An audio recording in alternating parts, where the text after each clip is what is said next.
Yeah, it's even harder for me because of the time difference. If I want to catch that market open, I got to be up at 6:30. And then like if I trade an M1, my trading window is like 6:30 my time or 12. It's Yeah, I mean, it's that's why whenever I thought about living in California, I'm like, man, living in California, I would have to be up at 6:30 to track the market every day. I mean, it's actually not so bad.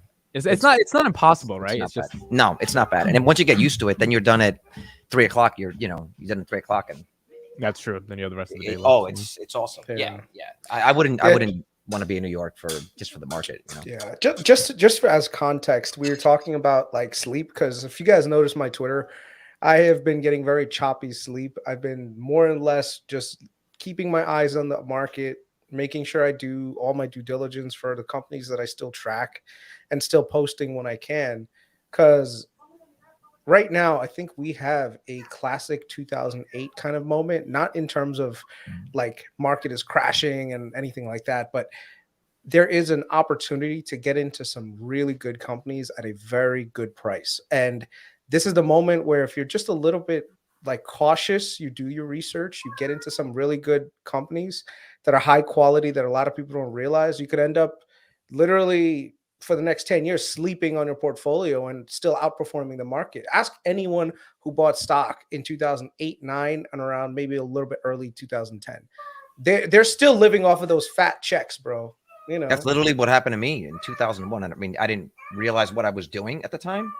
But I was buying Apple hand over fist. I probably put about 10 grand in over the course of like a year and then just forgot about my portfolio for 5, 6, 7 years and was like, holy fuck. If I was smart, I would have probably doubled that down and you guys wouldn't even know me. You guys would be following me on IG. I'd be there with Tom from MySpace and Bora Bora. If you would just let Apple ride. If I would have let it ride. Yeah, but I've done the math. That's not like How much is it? How much is it? What I would have had? Yeah.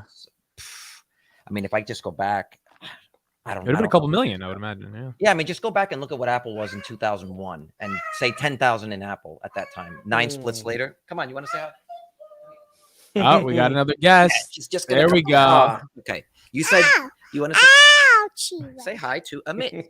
Say that. Look, that's Amit. Say hi to the newest SoFi bag holder. Say hi, Amit.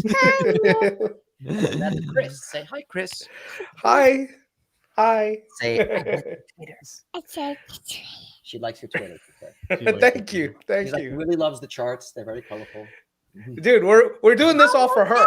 At the end of the day, she's the one that's gonna benefit. Dead serious. That's one of the reasons why I like that we're doing the daily podcast, and one of the reasons why I post some of the stuff that I post on Twitter. I wanted to go back and look. She's not gonna know, bro. Like a decade from now, 2 decades from now, the shit we're doing here, talking about these companies, eventually putting our money where our mouth is, it's gonna help her in whatever. Absolutely, yeah. And I just want her to, I want her to know me in a way that will feel like I'm still that age. You know what I'm saying? Because there'll just be so much data. It's kind of like the way she's gonna know herself as like a baby. She has videos of basically every single day of her life. I mean, bro, I would love to see my mom at even 40 or my dad at 40 or 30, like just talking, bro. I don't have that. I just don't have Neither do I. Hey. All right, Kris, speaking of companies you say you could bet on in like it's 2008 and then let it ride for the next 10 years, you have officially made a decision today. Let me actually put up the tweet that you tweeted. And it's shocked a lot of us. I didn't even know it was coming. I knew you were thinking of a decision like this, but I didn't know you were going to pull the trigger.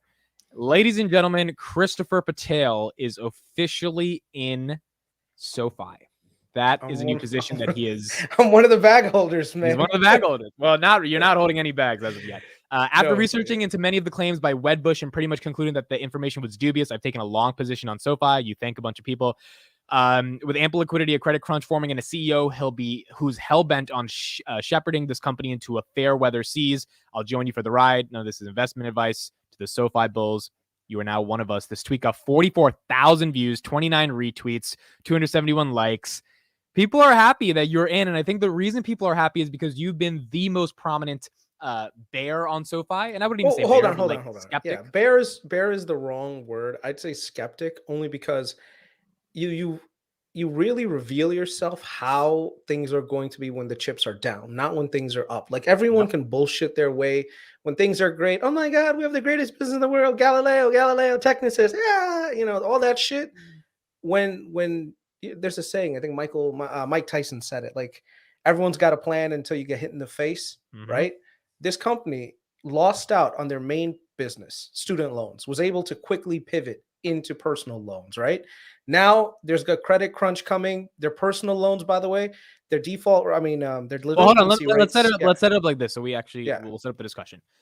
Take me through 2 minutes on why for the past basically 7 months you have been skeptical. You would not buy the stock. You wouldn't even download the app. And what happened in the past 2 days that has reversed all of what you were thinking about for 7 months and said, nope, I'm going long. Well, first, Take me through that thought process. First of all, it's not 2 days. I actually I don't know if you guys know this, but I had a small position in SoFi early in 2022. I could pull it up on Robinhood and show you. I took a small position. I took a 50% loss on that position, by the way, because I took because I took a Wow, very did not know small, that. it was a very small position, but it wasn't like it was a speculative play at the time because their growth was amazing. So I was like, okay, and I believed in Anthony Noto and everything else. But I could not get past this company being a bank. And that's exactly what it is. It's just a bank. All right. No matter how many people are going to tell me, oh, this is like some kind of revolutionary fintech, X, Y, and Z, bro, you got a bank on your hands. All right. And you got one that's actually in a very good position, if not an excellent position, to capitalize on the current market. The current market is very pessimistic on financials. So when you consider SoFi and all the advantages that it has compared to all the majors right now, it's got a lot of positives behind it. So I think this time around, you've got a very, what's the word? Your entry price is so low that the risk adjusted premium is just there. Like I can't, Okay, I why? can't, yeah. What's the premium for the taking the risk at $4 or whatever it is right now that gets you Because excited? it's only a $4 billion market cap with $15 billion in assets and very little liabilities. I told you yesterday, just look at the book value of their assets that they have, right? On top of it, they have a growing business. Their originations are still there. So they're making a lot of money. Their interest income is growing by the quarter. Their profitability they're literally on the cusp of profitability. They're like $34 million in the hole in terms of like net income positive, net income positive. That's it. Considering that they're a bank with 15 billion assets, that is like a fucking like placeholder decimal Now here's place. my question. All of this was Mhm. kind of true a couple of weeks ago. Why in the past 4 days did you officially say you're long? Like what happened Well, here? I had finally had the chance to actually deep down understand the business, and then also the market is turning. You're starting to see a lot of the whales start jumping into the financial sector, right? So you've got Buffett buying Capital One and Bank of America. You had Burry buying all these regionals. You got Bill Gross buying all these regional banks. So as you can see, these guys are not holding back on getting into the finance sector. And the other thing is like people also have to remember there is the company itself that performs at a certain level and it gets, it moves around in that range. But then there's also the entire sector. The entire sector, if it ends up being bullish, that's going to carry SoFi higher as well. So if it's performing really well and it's in a sector that's likely to recover, it's going to have another boost behind it. So it's a kind of a double whammy for them. And they're very well run. Their CEO is just, I don't know what is going on with him, but he just keeps buying shares. I'm all for that life. And he's a former Goldman Sachs guy. So yeah, I mean, if he didn't think that this company was worth it, he would, number one, he would not have bought more shares. He would have just said, you know what, I've sunk enough money into this. I'm leaving it. I'm getting out. Now it is a little worrying to see the CTO sell some shares, but I don't know he's not the one that's the captain of the ship. I'm going to be focused more on the captain of the ship. I don't give a shit about the guys on the side. If they want to jump off at any point, go for it. Enjoy. What was your experience with the app when you downloaded it? I haven't actually used it yet. I have Okay. not used it yet. Yeah. You're I still just playing with downloaded it. I'm actually still, yeah, I was like, because right now I'm waiting for my next paycheck. And then after that, what I want to do is I want to try to immerse myself in the SoFi ecosystem. And the way that you truly do that, from what I can understand, is that you want to start direct deposits into your SoFi account, right? And then try to replace your day-to-day stuff. Like I'm going to have my TD Bank account because that's my primary like going, but that's going to have like reserve cash that's just going to be paying my bills, because right now I have all my auto pay bills, everything linked to that account. So I'm not going to move it right away. So what I'm going to do is first change my direct deposit to SoFi, and then go from there to see like, okay, what are some of the tangible benefits? Like the benefits that I've been hearing about are mostly around, it helps you become a better like a consumer, right? Where it actually shows you how to build credit, Get how your to money actually right, all that stuff. get your money right, all that stuff. So I want to see how sticky is that.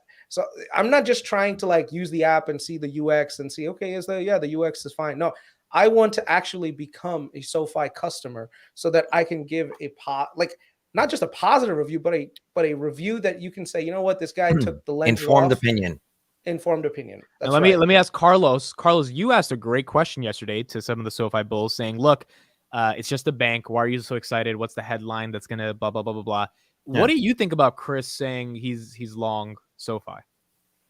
Well, considering his recent, I guess his recent interest in banks like Truist, it makes sense. It's a small outlier player, right? And it's say what 5% of your portfolio, if anything. Probably but I think barely two.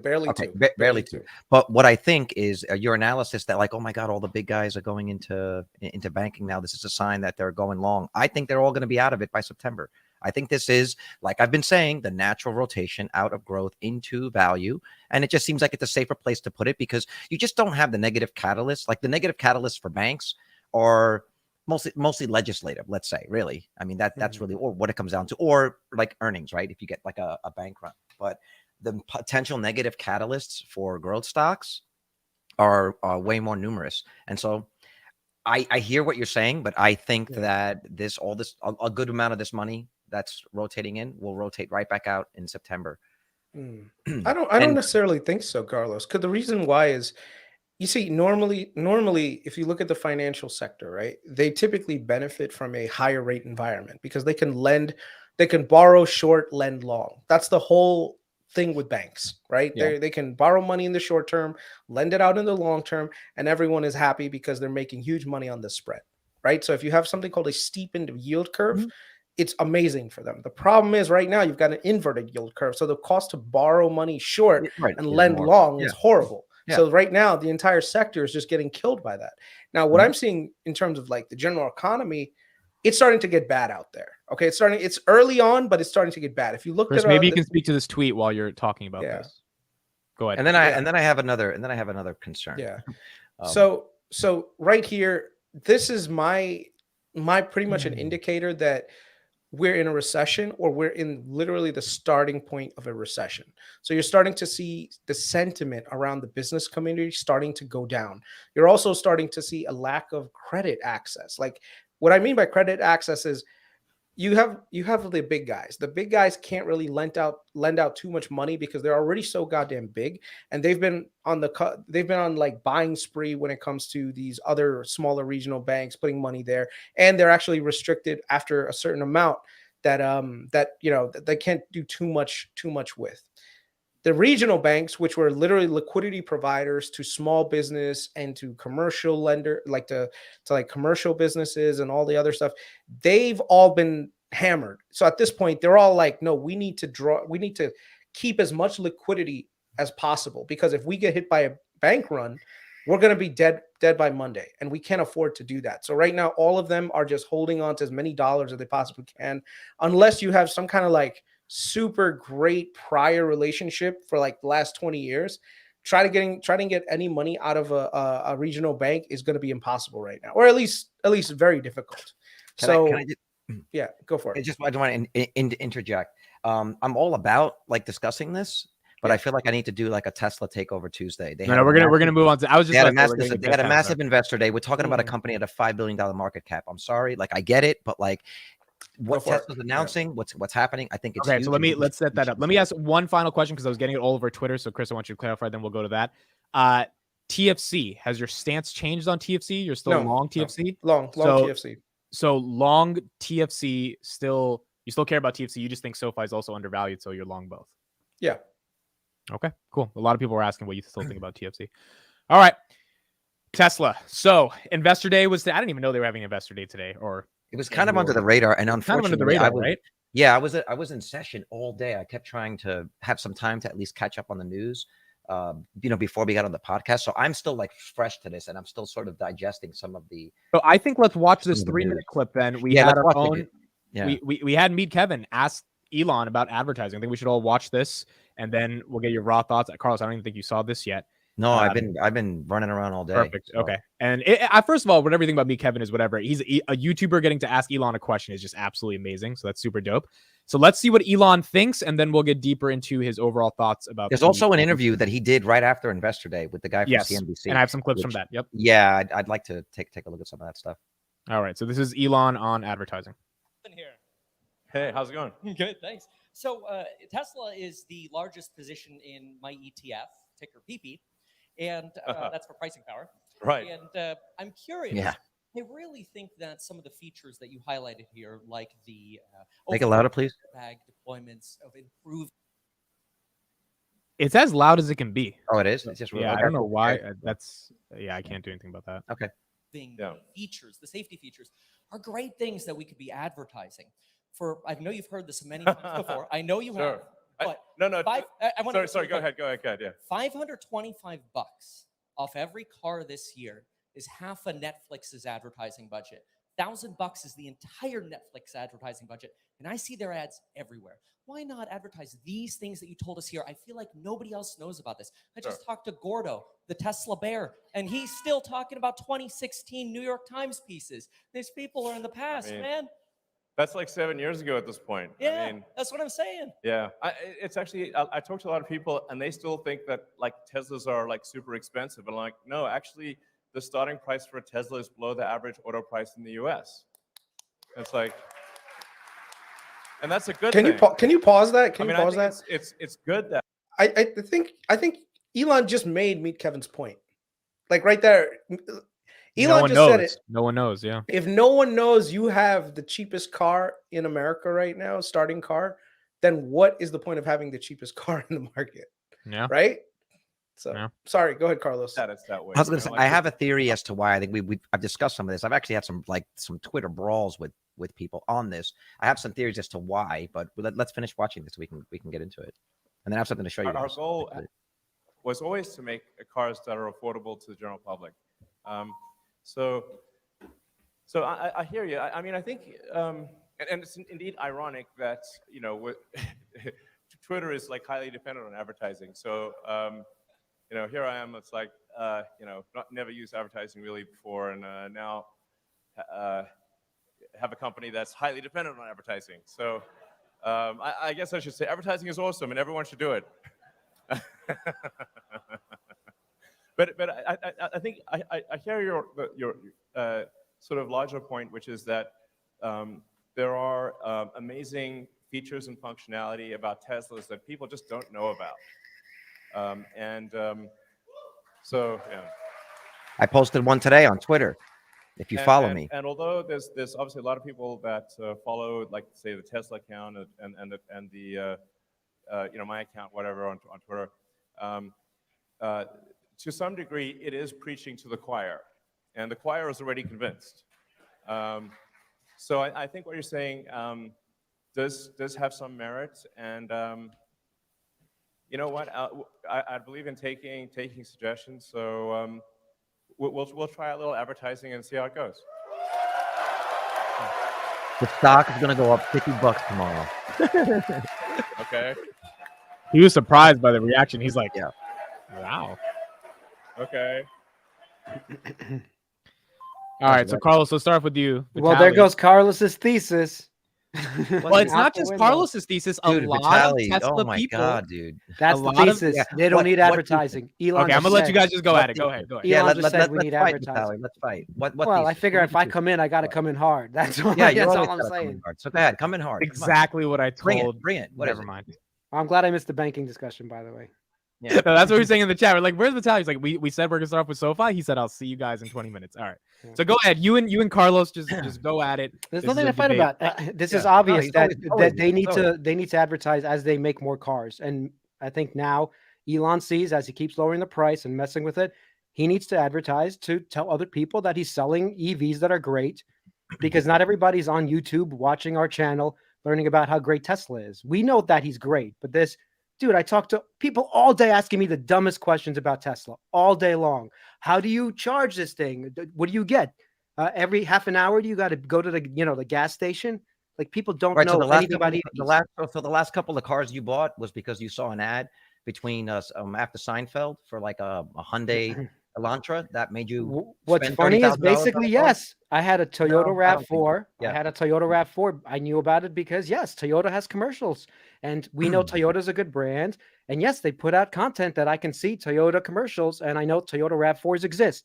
Absolutely. In fact, it's so funny because there's a person who talked to me about. She's like, "What car?" Because I'm in a production, and I have to park the car, obviously, because they pay for parking. We have to have certain things in front of houses, whatever. She goes, "What car do you have?" I go, "It's a Model Y." She's like, "Model I?" I'm like, "What?" I'm like, "Have you never heard of Tesla before?" She's like, "Yeah, I've heard of Tesla, but I didn't know." She doesn't know any of the cars, so they don't have enough presence. Most people don't know what most models of most car companies are. What? Name me five models. What's the most popular? No, but I'm asking. Just saying, I'm asking a question. I'm asking a question. You should be asking us. You should be asking us, like me and Amit, because we're like first of all, you guys have Teslas. So whatever questions you have, you should probably ask me and Amit because we're prospective buyers of new cars. But my point is, for example, cable television right now, the amount of people that have cable television are at 1992 levels. It's dropped at 58%. So you're talking about advertising to a declining. But they have money. They have money. They're older. They have disposable income, which is why they're still a cable advertising ecosystem. Oh, sure. And I do believe that the fact that they don't advertise is part of the reason why you get the FUD, right? Because if Ford's putting commercials on, on CNN or Don Lemon, they're not going to want to. First of all, they're not going to want to talk shit about Ford, right? Just like they're not going to talk shit about Pfizer, but they're also going to try to downplay the You're switching the topic. The point is advertising works, and if Elon advertises, it'll work. They will sell more cars. Bottom line. Well, so Carlos, look, Carlos is not alone. There's a lot of people in the Tesla community who have said that. I mean, far as a lot of people. I was just going to show you a picture. I have sold personally 7 Teslas. Okay, you're part of advertising, and it's not from advertising. It's from having the vehicle and people seeing it. Referral is word of mouth. And I worked in advertising. This is why I think it's so funny how he comes at me. I worked in advertising. I worked in 2 ad agencies. Okay. But so here's the point. Here's the point. Do you think you and the other Tesla bulls in the community that were against advertising still have a point, or like, do you think this is going to fail if they advertise? Because Elon, by the way, he has no idea. He said in the CNBC interview, he was like, "I just said yes to this. I have no idea what advertising will look like, so it could fail, right? It could not work." It's not that it could fail. I think they've done I think they've calculated the risk reward for advertising and have deemed that word of mouth is the way to build a brand in their opinion. Well, Carlos, just coming from a prospective buyer, the one thing, and I think Fuddbucker put it very, very accurately. Fuddbucker put Fuddbucker every time I just can anyone take this podcast seriously? We say this every day. I love that. Like, imagine CNBC, so they're watching us. They want a new show, and they're like, "Okay, I heard about these finance junkies." And then Fuddbucker, okay, and Licky Pussy, give these guys a deal, Licker, or whatever his name is. You can't give them a deal. It's Lussie Picker. Lussie Picker. Yes. Sorry. Okay, so Lussie's an Indian drink. Chris, you've had one before, right? Yeah. I'm waiting for Bingleberry to come into the chat. All 3 of them should start a podcast. Someone's gonna take that name. So Carlos, this is my main problem with Tesla right now, is that I didn't even I still think of Tesla as this really expensive car. Like, anytime I think about it, like, I was talking to my wife, we saw a couple of Teslas on our way back from dinner, right? And the car was amazing. I said, "Babe, this is probably the next car that we're going to get, And she's like, "Well, how expensive is it?" And I'm like trying to explain to her, like, no, once you really factor in like the tax credits and everything, it's actually not that bad, and then you charge at home, it's like $2 versus going and paying for your goddamn Lexus, which is like $50 at the pump. So if you think about it over the course of the life, it's going to be cheaper if we just get the electric car. But the thing is, these are the things that I had to explain to her. Now, that the reason why I was able to actually pump out that information is because I did the fundamental research, so I know what it is, right? Because I'm actually interested in buying the car. If this was one of those things that was put out there, just saying like, "Hey, listen, new Tesla Model something now at X, Y, and Z price. That alone would be a great selling point. Okay, here's 2 counterpoints to that. Okay, number one, they are already making and selling every vehicle that they make. They cannot make any more vehicles, man. They're having to get into lithium mining. That is a good point. I just want to make this point really clear. Okay, they've done the math. Why are you advertising to people, number one, that they can't afford the vehicle at the time? So no amount of advertising is going to make someone be able to afford a vehicle that they can't afford. Number one. Number two, they can't make any more vehicles, and they know their backlog better than us. So they're going to spend money advertising, which will eventually trickle down into the sticker price of the car. But what they're trying to do is bring the price down. So now they have to account for that because margins are everything, right? So they're going to have to increase the price of the car in order to account for that, so it doesn't hit their margins. But then people are going to have extended wait times. This is one of the reasons why they raised the price so much. People complaining now that the prices have dropped. The prices were artificially higher because they could not make vehicles fast enough. So I believe as they get the prices down, or as they increase production where they can have that extra capacity, then advertising makes sense. The other point I'll make is how much money is GM and Ford and all these other companies spending on advertising, and how many vehicles are they selling? Advertising doesn't necessarily translate into a sale. But their products are kind of shitty compared to Tesla. Like Tesla's good products. But if you watch literally every time I click on one of your videos, I get this Hyundai Ioniq commercial. Shout out to Hyundai. They're paying the bills here, baby. And it's to Google. And it's like, and it says like, oh, 3 things that this car does that the Model 3 doesn't. But if you just look at the numbers, okay, I think you're ignoring numbers, and look at how much. Let me respond before you get to GM. Let me respond to your advertising doesn't work thing and the fact that why Elon is changing his mind. I did not say advertising didn't work. Got it. Advertising works. Say that. So the thing that's happening right now. No. I need to stop you because that's what you call. That's like a little snuck premise. You're trying to make it. I like to do snuck premises. I'm not gonna lie. Yeah, I know you do. And so I'm just gonna say, my point was that if they cannot make any more vehicles, then they're advertising to put these people in the backlog and have people waiting over a year for a vehicle. That doesn't. Okay, let me ask you this. Yeah, that's not good. Okay, your guys are wrong. Let me ask you this: what the fuck is Germany factory for? Why are they building it? To make cars. They're going to sell the cars. Yes, and they're already selling 5,000 vehicles. Look, they're scaling that to 1 million, just like the Shanghai. Right. Way more cars to scale. Giga Texas. Hold on, you keep talking. Why don't you listen? Yeah, Giga Texas is scaling to another 1 million cars. They're going to have 4 million cars in the next couple of years, basically, being pumped out of the factory. They need to tell people about those 4 million cars. You're good. Go ahead. They need to tell people about those 4 million cars. That's what has to happen because Elon understands right now with messing with $250 Tesla's backlog right now. Do I even get to say a fucking point? Okay, go ahead. Vitaly, you make your point. You make your point, then Carlos, you'll make your point. Go ahead. Vitaly, the backlog is only happening, and I follow this. Dude, I have, first of all, the shares, I wish they didn't need advertising. I don't need Elon to spend it because then my stock would go up. That's not the problem. The problem is as you make more cars and as you sell more cars to more people, you need to tell them what you're doing. You need to tell them that it costs you $5 to charge this car. Okay. Nobody knows that. It costs $5. When I tell people, it blows their fucking mind. Even if he had that point to tell them. Hold on. But hold on. As you go to 4 million cars, from 2 million, he's doing 1.8 to 2 million. As you go to 4 million cars, you have to tell people that I have 4 million cars that are fucking amazing. Okay. Because he's not going to sell those cars if he doesn't tell people that. All right, that's just the way it works. I've already said, I believe that they know the numbers better than you, Vitaly. As hard as that's to believe, they know their backlog. Hold on. They know their backlog. They know their production capacity. They know the wait times, and they're not going to advertise to people that either A, can't afford the vehicles, or B, they can't fulfill the order in a reasonable amount of time. So why is he doing it? What? Because if they are ramping production, as they ramp production, if they see that the backlog is shrinking and they feel that advertising will allow them to have a comfortable backlog, they will advertise. But it makes no sense to advertise a product that you can't give to someone for over a year when you can't guarantee the price. If you're also in the middle of ramping and supply chain issues, you don't know necessarily what the price is going to be. You could lock yourself into something where you then have to raise the price on the customer because you're promising a price on a vehicle where there's a bunch of macro forces. Right? You're considering this you're considering this a one-way street, like backlog grows. No, I'm considering advertising like Elon needs to get the word out for preparing for the next 2 million cars. Forget about the current backlog. The next 2 million cars. The 10 million he wants to sell. Advertising is a knob you can turn. Massive scale. This is what he keeps saying. Right.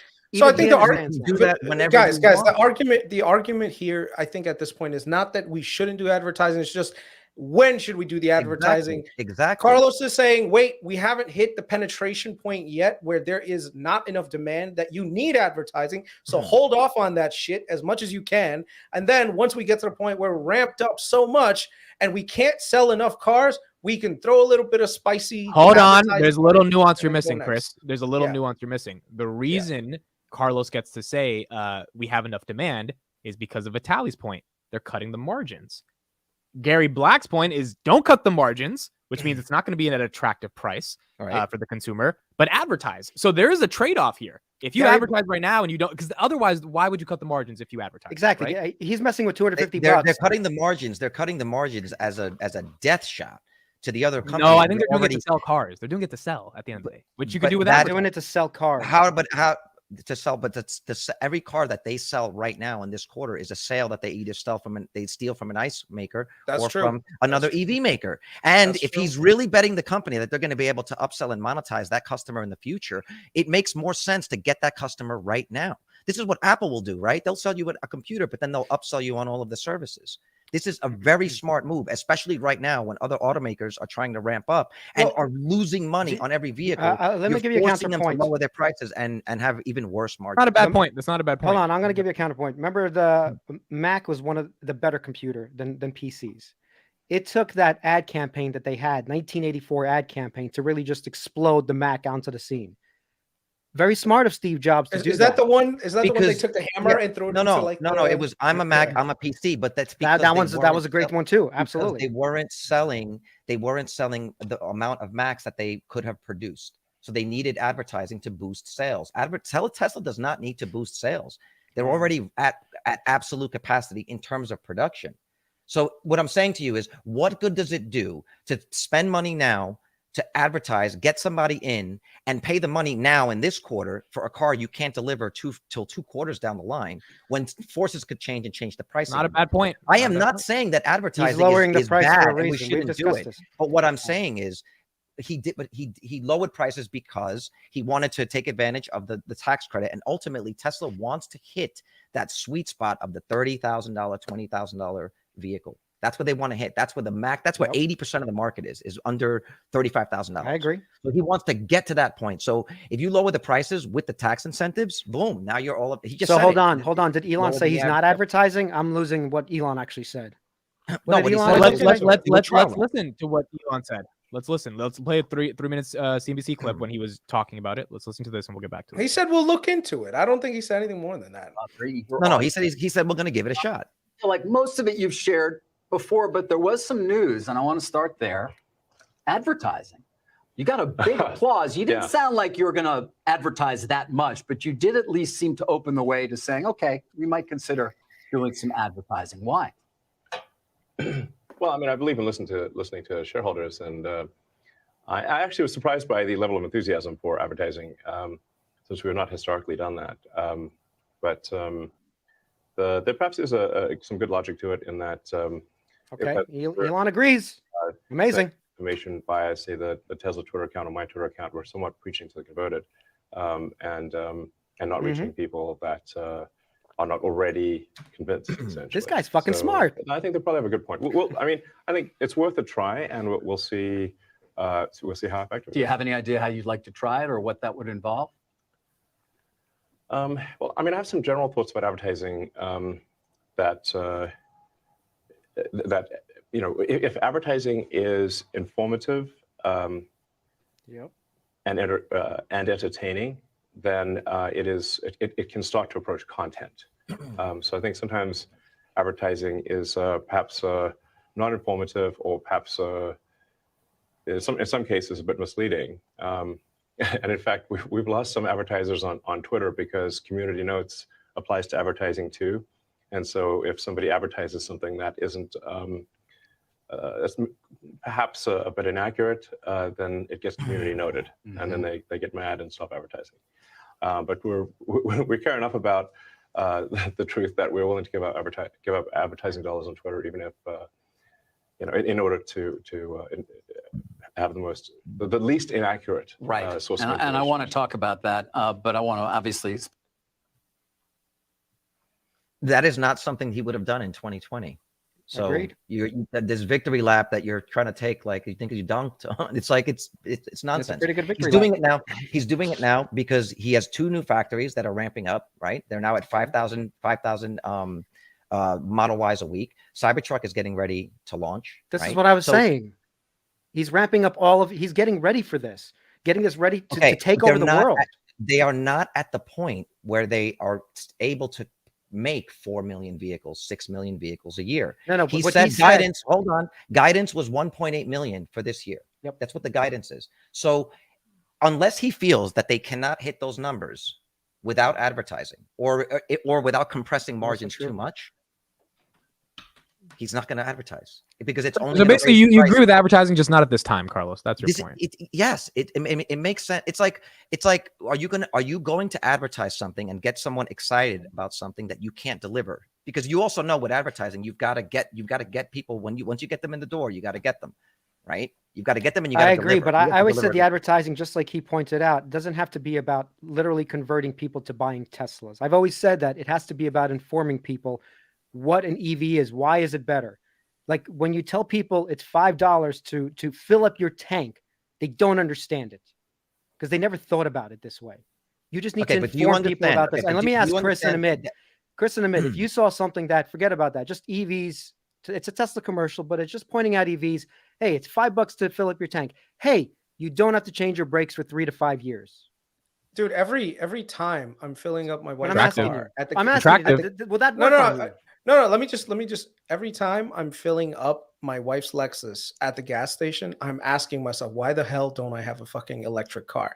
Now, here's the thing though. That's because I know the price of filling up a car is only $5 with an electricity. Not that cheap. So 10. Well, no, I mean like 5, 10, whatever. But it's such a small amount. So here's the thing: if you put a commercial out there with, let's say hypothetically, a guy is paying $40, $50 for like, and then literally you're seeing like gas prices go up again this month thanks to Middle East, blah blah blah. And then the guy looks like he has to look in his wallet. He's frustrated. And then the next scene is him with an electric car, and he never has to worry about that. And it's literally like $5, $10, that will resonate with people and think like every time a person goes to the gas station and they see that fucking price tag, they're going to say, I'm fucking buying an electric car as the next one. That's what I think. I'm going to do something I probably never thought I would do is quote Alex Cart. Oh, geez. And Amit's like, what? It's 3 against 1. when he said, when you have a competitive advantage against your opponents, what do? You try to capture as much market share as possible. Any advertising that they do, even if it's say, whatever, 50 million, whatever it is a year, raises the price of the vehicles, or they're going to have to suffer weaker margins, which is not good for the stock overall. They're not trying to spend money on anything but getting the costs down so they can give the vehicles that they already have in backlog to the customers as cheap as possible. Because right now, every customer that they capture right now, when the other EV makers are struggling to gain market share and the OEMs are trying to switch over, they're cannibalizing ICE sales and cannibalizing EV sales. It's a very smart strategic move. At the point once they have the market share, or we start to see, say, Toyota have another quarter bad, Ford have another quarter bad, then I do think we will start to see advertising. It just doesn't make sense if your goal is to make the thing as cheaper as possible. Who Powers? Tim Powers. Oh, Tim Powers. Sorry. Good. Elon literally said in the post interview he lowered prices to bring in demand. Right. Okay. Yeah. Carlos, let's do a commercial, man. The idea that I just said, fuck it, let's make the commercial. Let's make the commercial and put it out in the ether. If someone likes it, if it goes viral, there you go. Like Elon just got free advertising. You brought up an amazing point. Trump won the 2016 election predominantly. I think they calculated it was like $2 billion worth of free advertising just by having his name mentioned. $2 billion, right? Yeah, right. Like you said, right. And so how many other car makers have as much free? I mean, there are channels dedicated to YouTube. How many people are tweeting? How many people are creating commercials? They already do have an advertising department. It's just not in-house. Carlos, get me a new iPhone, right? and get me like and guarantee me that I'll get a fucking Tesla Model Plaid. And I tell you, that's all you need to do a. I have competition. both. That's what I'm saying. Okay, so two things. Create the commercial. Two things. Then we're gonna keep on this conversation. Before we leave, I want to ask Carlos. This is serious. But before you ask the question, because no, hold on. CNBC. The topic. I'm not moving the topic. I'm making two announcements. Number one, StreamYard is in the chat, so that's why I need to establish that so we can get people lined up backstage. Number two, second day in a row, baby. Not 300. We're hitting 400. That's me and Vitaly got to fight every day. Every day we're gonna fight about something different. I'll fight until 10,000. Bro, I know where you live, bro. We've got to give you some topic, and you can. First of all, all right, so I think we're officially above. Just so people don't take this the wrong way.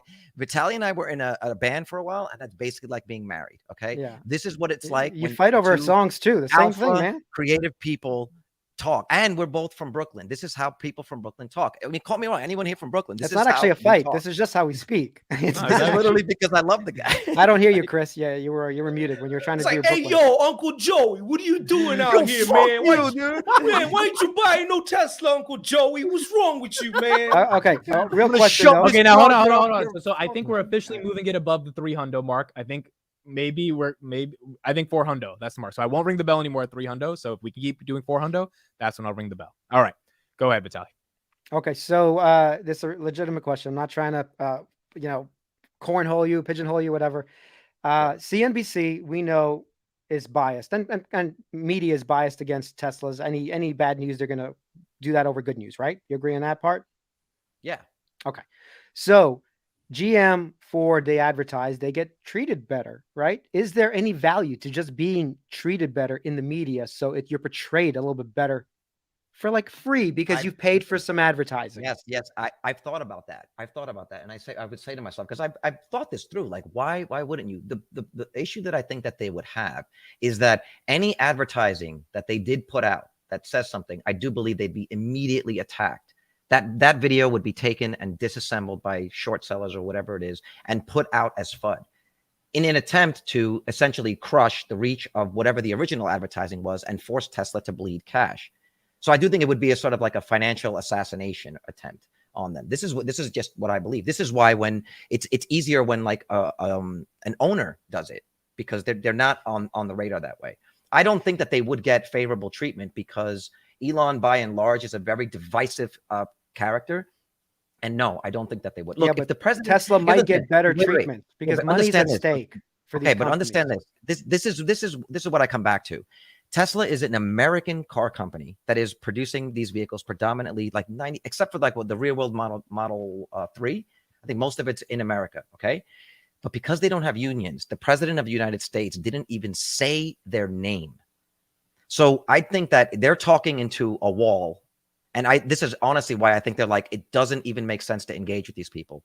Like if you have somebody right now on Twitter that decides to just attack you incessantly every day, the moment that you come back, the moment you start fighting back, and you've seen this from other YouTubers or whatever, the moment you start to engage with these people, it only emboldens them even more. And so I think Tesla's plan, it's not to say that they won't advertise, but they'll advertise when they're at a point when they cannot compress margins anymore, or their production ramps so fast that there's nothing they can do to keep up, right? Whether it's referral programs or whatever discounts they can offer. And I do think that they'll eventually have to do it. I just don't think that it's right now for them because they have other levers that they can pull. Whereas most other car companies don't. Like Ford and GM, what levers do they have? All they can do is make a better commercial, get a famous rapper or a famous person to help sell the vehicle, right? Or like NIO. What did NIO do? They had a bunch of like... You understand what happens to our stock. I just want to point out, you understand what happens to our stock. If Elon compresses these margins to 10%, 5%, 0%, you understand what happens to the stock, right? I'm a long-term investor, so I will. I'm just making sure. Well, Carlos is more bullish on FSD than you are, so that is a little different. Yeah, right. That's FSD is like FSD is almost here, man. FSD. That's another reason. This is actually another Elon quote. Wait. This year, baby. This is another reason.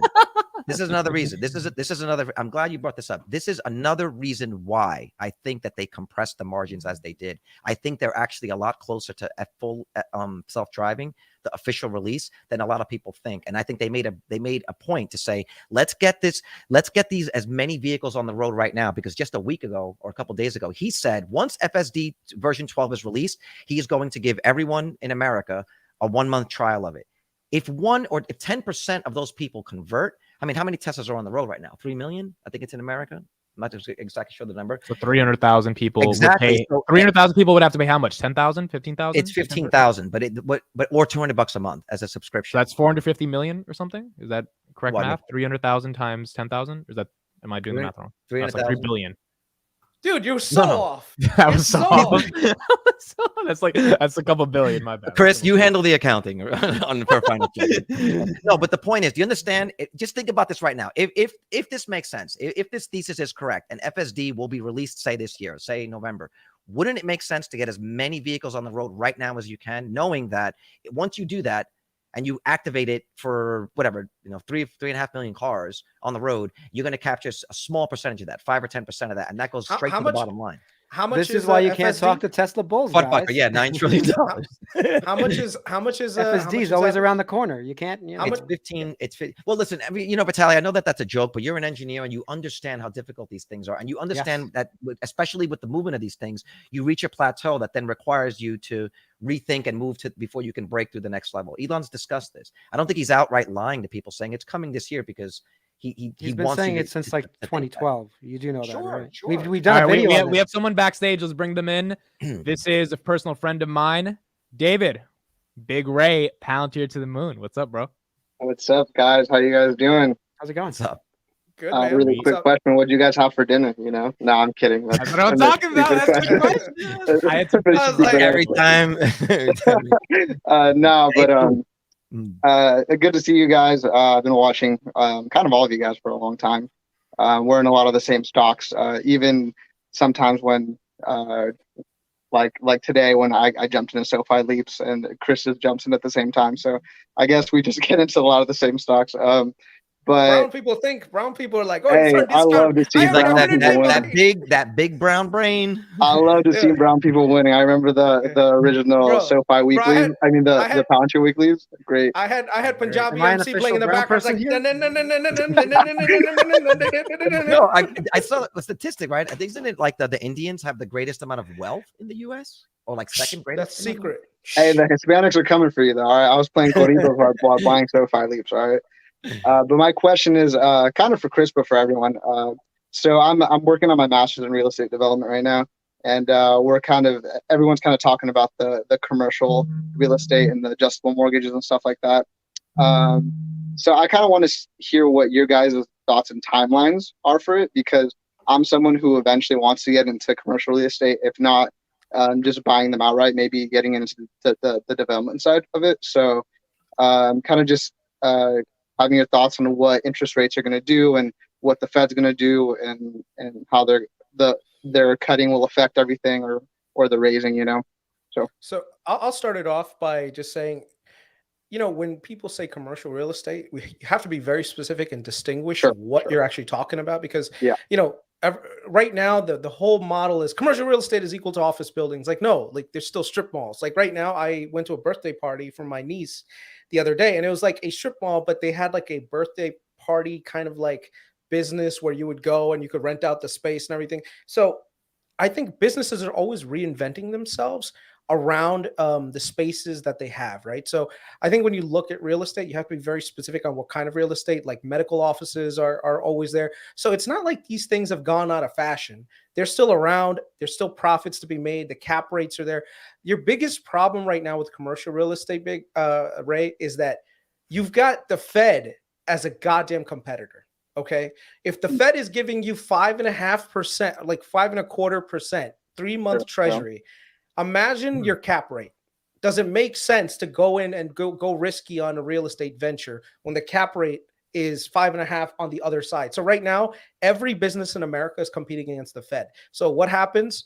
People are automatically like, hey, listen, if I want to make money in commercial real estate, this shit better pay me a decent premium over what I can get from the Fed right now. Because first of all, the cost of borrowing is up there too. Like you can't get cheap loans right now. So I think commercial real estate, everyone is saying it's dead. I just think that we are waiting for the Fed to pivot and start to come down again. And when they start to come down again, the private lenders are going to start coming in first. And then after that, people are going to start buying again. And things will thaw. Right now, the CMBS market is all frozen. No one is lending money.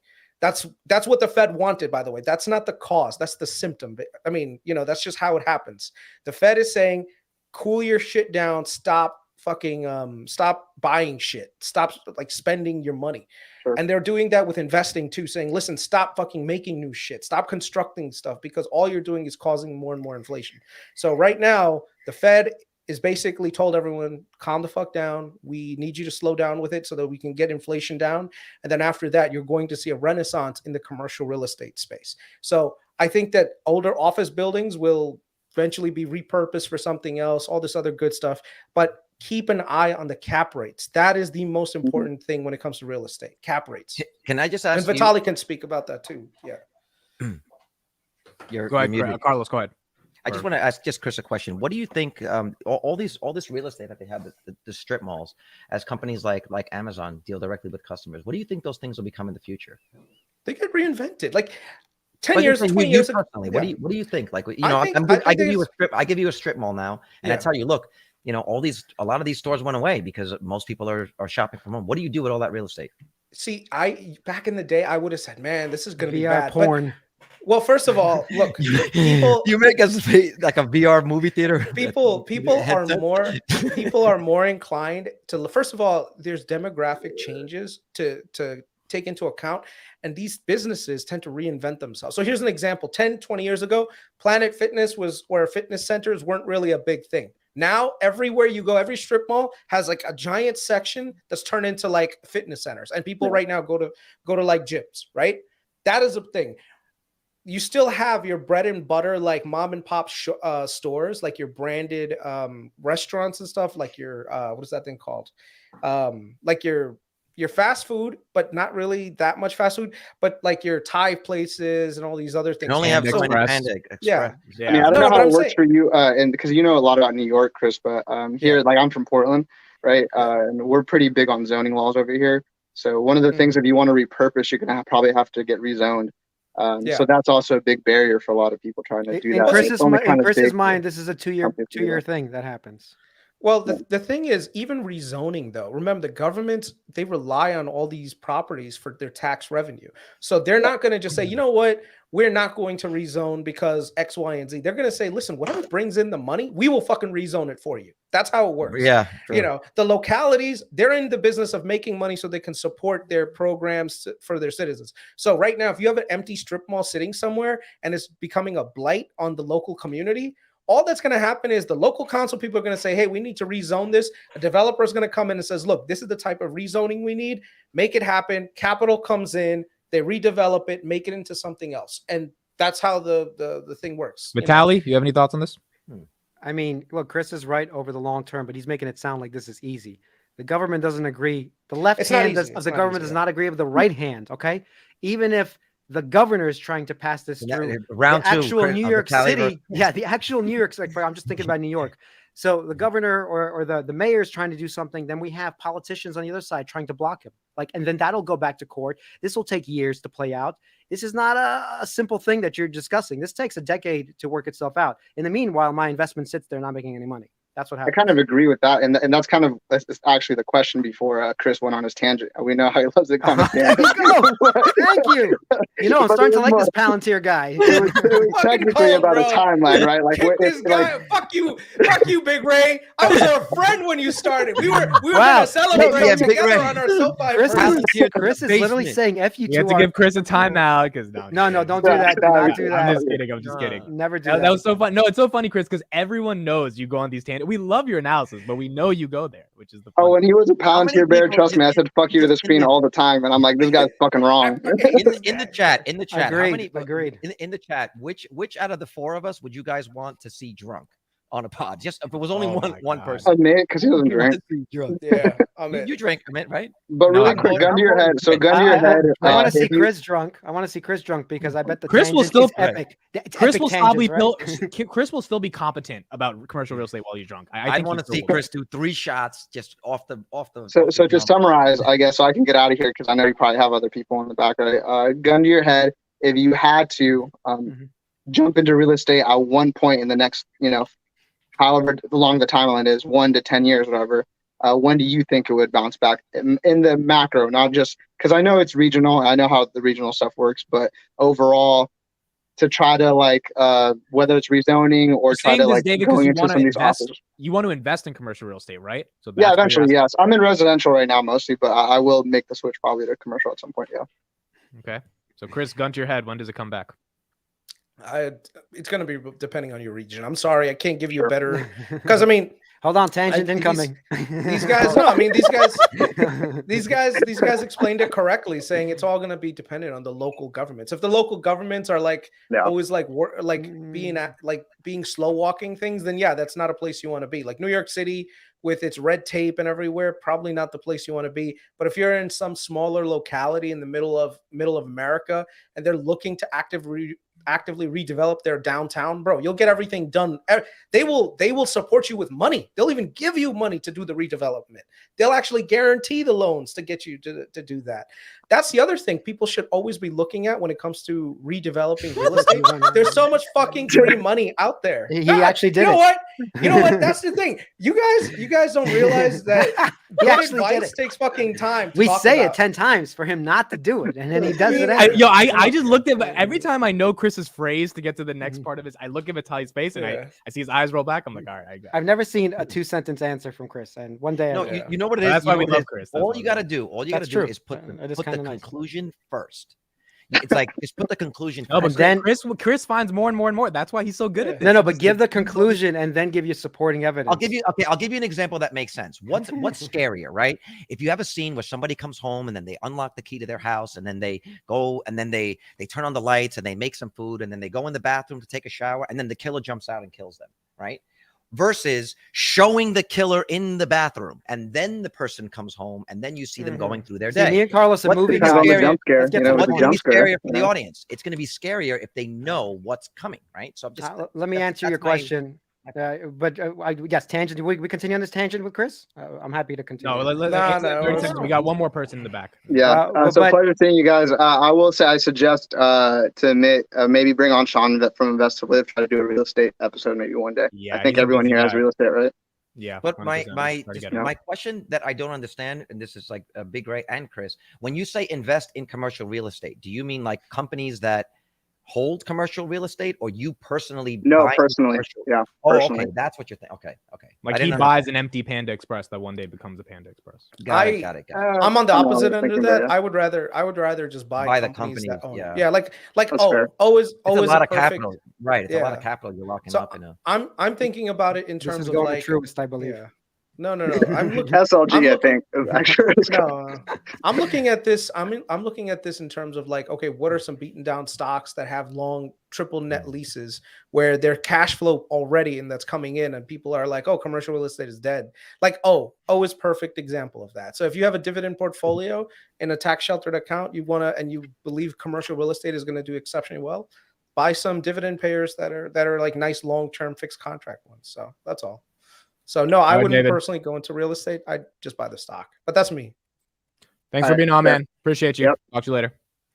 All right. We have one person in the back. Real quick. Super chat 555. Served 8 years in the Marines, 17 years with DHS CBP on the Mexican border. Palantir will be huge going forward. There is buzz in the government about Palantir. Sergeant Fisher, thank you for that. And we also had a super chat. Anthony Johnston, $10. Thank you for the super chat. All right. This is the last person of the night. This is a person who texted me couple of hours ago saying he wanted to be on the stream specifically for you, Kris, and your decision that you made today. Steven, hello. My hero. How are you? Steven? Kris Patel. He's shaking his head already. Why are you shaking your head, Kris? Can you switch Kris and Mr. I'm sorry, what was your name? Because Steven's weird, dude. He comes out, look at him. I mean, dude, if there was a guy in a white van somewhere, Steven would be the most likely candidate to be in that fucking van. You know, bro, I would never get in the car. If he offered me a lollipop and some cotton candy, I'm just saying, Steven, love you to death, but dude, if there was a white van, I highly, I think you would be the one driving it, man. You know, so I agree. All right, Steven, it's going to get even more weirder. You got something to read to Kris, so go ahead and read it. I had a Google Bard write a poem for you. What'd you say? See this is confirming my white van thesis right now. Hold on, I want to hear it. I don't know if I'm going to be able to read it without absolutely cracking up because it's hilarious. Okay, so you have a poem that you generated for Kris, correct? From Google Bard, I asked it to write a poem about SOFI Technologies as Kris Patel. Okay. What it came up with This is is hilarious. fucking weird, but okay. Krista said, "Who is Kris Patel?" Bro,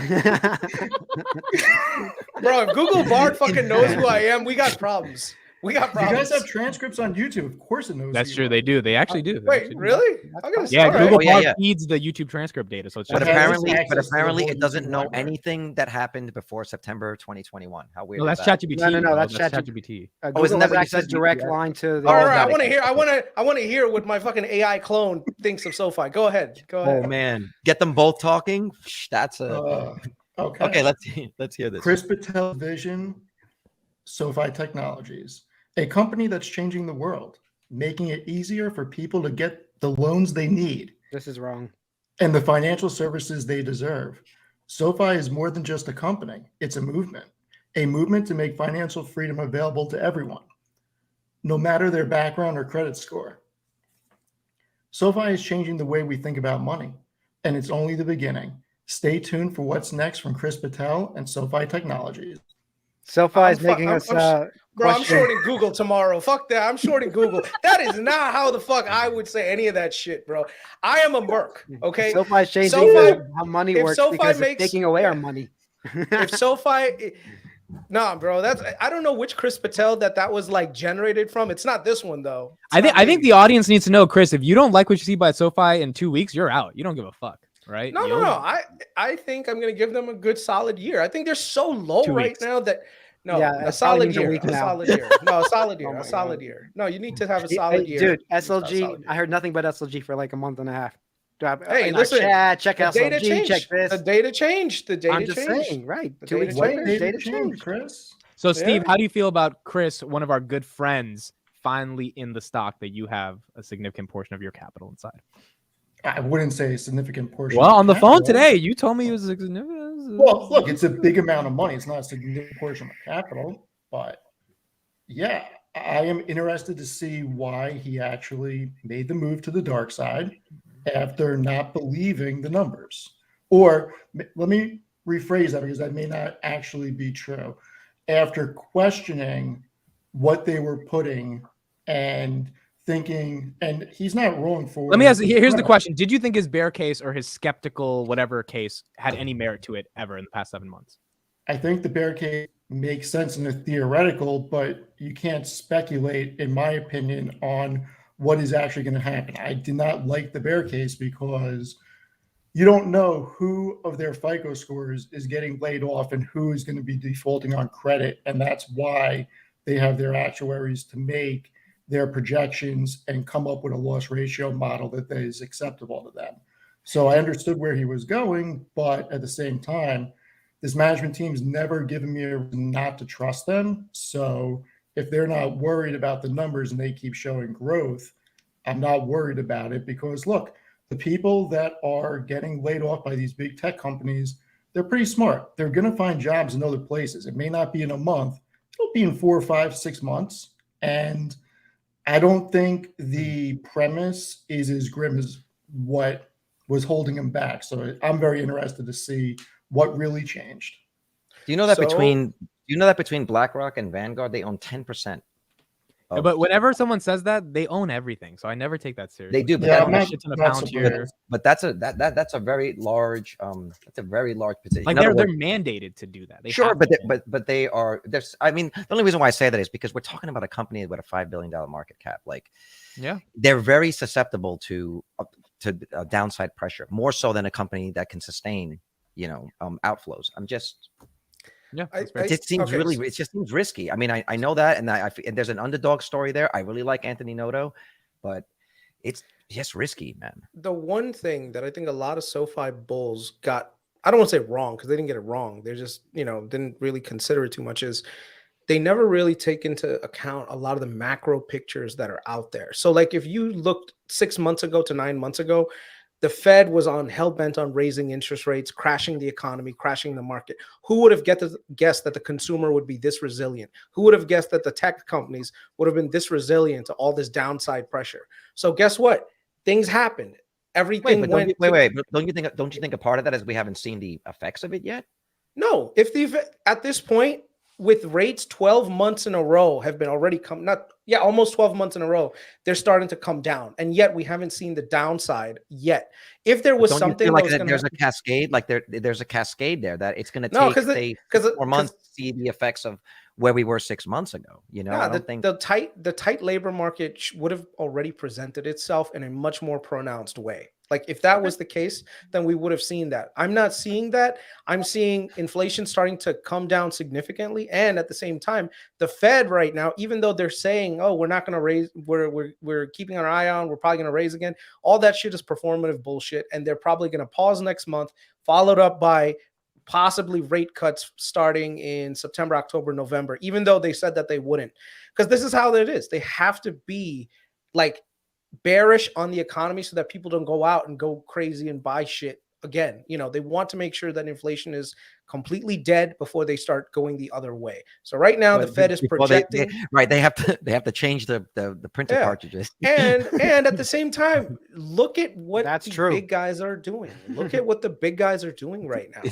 Buffett is buying into banks. You have Burry buying into banks. Bill Gross is buying into banks. Amit buying into banks. The guy from I'm just saying, like, everyone $3 down, baby. every value investor out there right now is going into financials because they're understanding that, hey, we are probably on the other side of this thing. The 10-year, look at the steepening of the yield curve. It's starting to happen. Paul Tudor Jones came on CNBC, said, look, I'm seeing the yield curve starting to stiffen. You know why Kris knows all this shit? Because he does not sleep. That's why he can rattle this shit off like he's not wrong. Yeah. Student loans. Chris, real quick, I think we were talking about Tesla, right?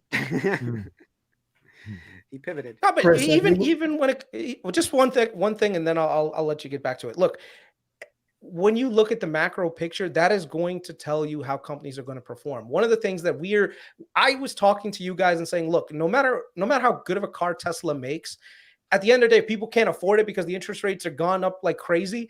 Guess what? No amount of marketing, no amount of advertising, all the bull case that you have goes nowhere. So right now, the minute that the Fed starts to cut rates again and people are able to afford cars, people are going to buy Teslas. So advertising, all the other performative stuff, that's great talking points. But to me, I'm looking at the macro picture, and what I'm seeing is rates are going to come down. And if rates come down, who benefits? The financials, the sectors everybody. That's all. So 2024 is going to be a great year. It's an election year, so the politicians are probably going to be pushing that shit too to make sure that the economy is healthy. Good economy, exactly. Yeah, exactly. It's not as complicated as that. But so I think what it is too many people, they look at the company individually and say, oh, this company is doing X, Y, and Z without looking at the macro picture, and then they wonder why things aren't going the way that they wanted to. That's all. Steve, can you answer this question? Or Vitaly, why will the Fed cut rates? Give me the bull case. They're not going to in 2023. They're not going to. Okay, Steve, not going to. Vitaly, you think they will this year? I think they will start. Yes. You think they'll start? Okay, why? Why do you think they'll start? I think they were heavy-handed, and they pushed a little too hard, too fast. So they're starting to break things, and we know when the Fed starts to break too many things, they do have to scale back. So I think that's going to happen towards after September, end of the year. That's what I think. I agree with I don't think they'll lower rates, but I do think But Powell was wrong with transitory. He was wrong with how inflation was. He can't be made to look like a fool again. And unless inflation gets to very close to 3%, I don't think that they're going to cut this year. Stephen, it is getting to 3%. I'll just say this. I think what they'll do is they'll pause rate hikes and just see what the reaction is to that. And if it's favorable, then I think in 2024 we might see the rates actually come down. But I don't see that happening this year. I don't think see them cutting a 0.25% even. No, I don't think so. Okay. Because if they risk pulling back too quickly, then they're going to have to raise rates again, and that would be devastating. This is like 6, 7, 8 months from now. This is not too quickly. This is a while from now. Well, we're going to see. They're historically known for having bad data or delayed data. So this is right now the CPI numbers from the Cleveland Fed. The Cleveland Fed has done a pretty decent job of projecting out inflation going into the past, right? They're usually actually over the amount of inflation that's been projected. So they usually project out. They've been actually over rather than under when it comes to. So right now for May, they're already projecting 4.13%. Last month was 4.9. They have an 800 basis point reduction according to the data right now. You tell me that inflation is not licked. Go ahead. Sure. See what it's going to look like in the summer. It's going to be in the threes again, 3.5. The credit market is tightening like crazy. Banks are not lending. Regionals have cut off credit lines everywhere. So you're going to see the impact like happen a lot more than people think. So I told you guys, there's three things. Right now, the Fed interest rate is 5.25% on the face. But when you consider QT happening, quantitative tightening happening, and then on top of it, you have this happening with tightening the credit markets, you got yourself a good 7-8% interest rate technically happening, like the effects of an 8% rate right now. So I'm telling you, this is not the most complicated thing in the world. I just think that, and even the bond market, follow the bond market. The bond market will tell you what's going to happen. The bond guys are 10 times smarter than the equity guys. If you want to know what's going to happen in the future when it comes to rates, follow the bonds. When you're starting to see the short bond go down, you're starting to see long bond go up. What does that tell you? That's steepening of the yield curve. That means that inflation is licked. We're going. Carlos, what were you going to say? Yeah. No, I made my point. Okay. Yeah, I think we should move on. We're done. We got no one else in the back. That's it for today. All right, cool. All right, Steve, thanks for being on, man. Appreciate it. See you later. We'll see you on SoFi Weekly this Friday. Yeah, Bye-bye. Chris, look at Citibank. You make that face. Tangible book value is 88. Book value is over 90. Chris just has a list of stocks he's got requests from. Dude, I got enough. I got enough. Look at this. Look at this. Look at this. Look at this. That's great. I love it. All right. We have to start covering fun. Citibank. No, thank you. No, thank you. Well, Vitaly, real quick, what did you think about Chris going long on SoFi? I actually didn't. I didn't see all of it. He did what? Calls? What did you do? I did calls. Did you give the specifics? I actually did not have time Nope. to look at all that. Nope, not going to disclose any No specifics specifics. anymore. Okay. Nope. I mean, I think it's a trade. Why not? I think SoFi's being hammered. They're It's longer probably a trade. calls though. They're not expiring. Yeah, well, tomorrow. the smart thing to do is to do because longer it's so calls. low. I mean, why wouldn't you buy? Yeah, if you have cheap calls and you're risking very little capital, why not? Even PayPal. Like I'm no longer a fan, like I said, of fintech, but I'm thinking about it. There is definitely upside there. Right. Yeah. IV is crushed. So I got the call super cheap. There you go. It's a trade, man. Guy's a trader. Made any Guy's the any chicken final genius thoughts? of this podcast. Can you give us can you give us some final thoughts in crispy chicken? Can we call him crispy chicken? That's something Trump would Crispy say. brown That's chicken. a pretty good like Trump style nickname. The crispy chicken. Right. Yeah, I mean, take us out of this episode with something only Carp would say. Come in, be sexless, be great, and then leave. Have no sex, have no friends, have no money. Thanks, You know, he guys, did an for interview watching. today. He did an interview today for like 30 minutes. I didn't get to watch all of it yet. But I'm pretty sure Alex Carp is gay, dude. PayPal IV Pretty crazy sure he's low. gay. You know, I I'll don't think he tomorrow I'll said he check had a that out. girlfriend before. I don't think he's gay. I don't know. No, dude. He is Alex- weird though for not being No. married No, at no, 54 or He's, anything. no. He's smart not being married. He's got too much to lose. He's got No, fun. but I think That's he's so great. philosophical. He understands that life has purpose when you share it with someone. Like he's smart enough to get You that. give him so much credit. The dude is think he can get smashing laid. everything. Everything. Dude, the dude lives by himself in a fucking cabin in the middle of New Hampshire. Or he's just gay. hiding his girl, and none of us know. He's gay, bro. He's gay. Does, All right. wait, when did he recently? He tried- he tried- he tried- That. When did he say that? He Kelly, tried post the vagina. link. He You didn't Post like weren't the link, supposed to Kelly. out Post the him. link. That was a private thing he told him it. That's true. He told me that. He All right, had all a right, girlfriend. He didn't like her, so he got a Carp boyfriend. is- That's it. Carp is crushing it. He went to Ukraine. We know why he went to Ukraine. He got He saw the ads, meet Ukrainian women online. He was like, yeah, Right. sure, I'll go. Yeah, go. did you Like, guys- what's up with some software while we're there? He's like, I know Zelensky, dog. Did you guys see the video from like the I think it was like a Russian propaganda bot that put it out there, but it was actually really cool. Basically, it was just a bunch of young like Ukrainian girls dancing in the club in Kyiv and stuff, and there was like, look at all your money, where it's going, right? And then people are like, I want to go to Ukraine, but there's so much Russian propaganda on Twitter right now. This finally makes sense. Troy Moore, I think he's right. Now I understand why Carp is running. No, that's nonsense. Put that up. Let people see. This is bullshit. This is not. I think First of all, Teal already has a husband. He's with somebody. Oh yeah. Who killed himself? No. That was his muse. That was his muse who killed himself. People don't know the story. Teal was dating some guy or like paying for his apartment or whatever, and the dude like was taking a selfie from like the 27th floor of a Miami hotel, and he fell off the fucking balcony. Apparently, that's the reported story. Sus, man. Sounds very sus, but Teal was linked to him. More like he found out about Peter and that's Alex. right. Who knows what happened? Who knows? I mean, you know that. And you call me totally the thing is, you call me the conspiracy guy. I'm not even. I'm not even trying to say it's a Alan conspiracy. Pierce. I'm just saying. I was reading that article. Like, this does not sound right. A guy's taking a selfie and he dies in Miami. Like that. Like who falls off a balcony taking a selfie? Like I don't know. It's just. That's like I know it happens. That's like all of Putin's political opponents. How they all just end up mysteriously. Like the one billionaire guy who got like he got a whole this is what he did for his birthday. He got like a hotel in the outskirts of India and fell off the roof. And you're like, because that's what a billionaire would do, right? A billionaire would go to the outskirts, some like shanty town in the middle of India for his. And the thing is, the dude's an influencer, birthday. so he's taking selfies all the time. Like he's an actual like legit fitness influencer. Yeah. By the way, I don't he has think experience on gay. roofs taking selfies. Yeah, Alex Karp's not gay. A gay guy would never go out in public looking like a homeless hobo. You know, this dude appears on fucking conference calls in a t-shirt. Like, come on, fucking put on a goddamn button up. Bro, I love that shit. A white t-shirt. It's so this subtle, dude. so He looks clean. like he looks like he just woke up and rolled out of bed and is like, yeah, let's do this conference call now. Put on a fucking shirt, man. At least, come on. Oh man, yeah. Okay, so if you guys actually like this and you want more, our follow numbers. You want to talk numbers? My numbers are profitable. Damn. Can't say All right. Good night, everybody. All right. Thank you. Wait, Go ahead, Carlos. The new channel. Oh, the shit, new yeah, YouTube channel, yeah. and everybody post their my bad. Twitters if you guys actually want to follow us clowns. Posting 3 times a day on this channel. So Yo, the please clips make are sure- funny. The clips are actually funny. I like them. Yeah, that's good. That's good. It Listen, makes me funny.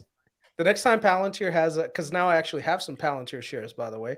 When Palantir actually does the say.com, I'm gonna say, why doesn't Alex Karp wear a suit and tie during the conference? Imagine calls? that gets hella likes and they like have to yes, answer it one day. yes, That'd be amazing.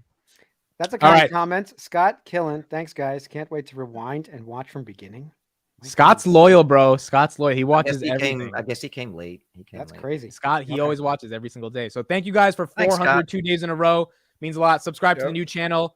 That's where we have our clips. Eventually, we'll be moving the stream there. And that's it for us. Be sexless. Be sexless. Have be no great. sex. Have no friends. Have no money. Have Thanks, no guys. sex. Have no friends. And Yeah, but sell every Bye, share you Palantir. fucking get from your RSUs. That's what it's gonna do. Fuck All right. you It's guys. See you guys tomorrow. be sexless, be excellent, and leave. okay, goodbye. Bye.